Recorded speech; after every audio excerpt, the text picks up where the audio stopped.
Welcome to counsellor top. மனநலவியலில் NPD, narcissistic personality disorder என்பது தற்பெருமை மனப்பான்மை குறைபாடு ஆர் சுயமோக ஆளுமை குறைபாடு என்று அழைக்கப்படுகிறது. ஒரு நபர் தன்னை மற்றவர்களை விட மிகவும் உயர்ந்தவராக கருதுவதும், மற்றவர்களின் உணர்வுகளை புரிந்து கொள்ளும் திறன் எம்பதி குறைவாக இருப்பதும் இதன் முக்கிய பண்புகளாகும். முக்கிய அறிகுறிகள் கோர் சிம்ப்டம்ஸ். தற்பெருமை கிராண்டியோசிட்டி, தாங்கள் மிகவும் திறமையானவர்கள், தனித்துவமானவர்கள் என்று எப்போதும் பெருமையாக பேசுவார்கள்.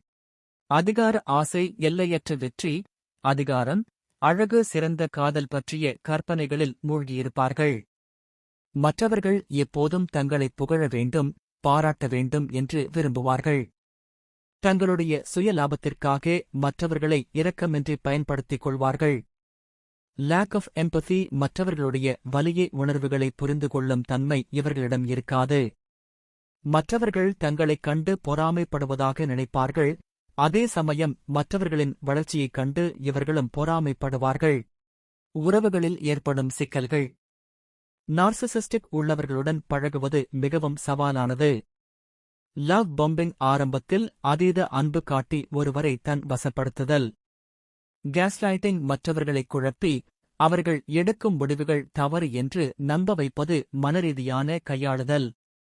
டிவால்யூவேஷன், ஒரு கட்டத்திற்குப் பிறகு மற்றவர்களை மதிக்காமல் கேலி செய்வதும் மட்டப்படுத்துவதும். இதற்கான காரணங்கள் என்ன? இது ஏன் ஏற்படுகிறது என்பதற்கு காரணங்கள் சொல்லப்படுகின்றன. மரபணு ஜெனடிக்ஸ், பரம்பரையாக வரக்கூடும். வளர்ப்பு முறை, சிறுவயதில் அளவுக்கு அதிகமான செல்லம் கொடுத்து வளர்ப்பது, பெற்றோரின் அதீத புறக்கணிப்பு. சிந்தனை மற்றும் உணர்ச்சிகளை கட்டுப்படுத்தும் மூளையின் பகுதியில் ஏற்படும் மாற்றங்கள். கையாளுவது எப்படி? எல்லைகளை வகுத்தல், செட் பவுண்டரிஸ், அவர்கள் உங்களை எப்படி நடத்த வேண்டும் என்பதில் உறுதியாக இருங்கள். வாதிடுவதை தவிர்க்கவும், இவர்களிடம் வாதிடுவது பெரும்பாலும் பயனற்றது, ஏனெனில் அவர்கள் தங்கள் தவறை ஒருபோதும் ஒப்புக்கொள்ள மாட்டார்கள். தொழில்முறை உதவி, இது ஒரு மனநலக் குறைபாடு என்பதால் தகுந்த மனநல ஆலோசகரை, சைக்கியாட்ரிஸ்ட், சைக்காலஜிஸ்ட் அணுகுவதே சிறந்தது.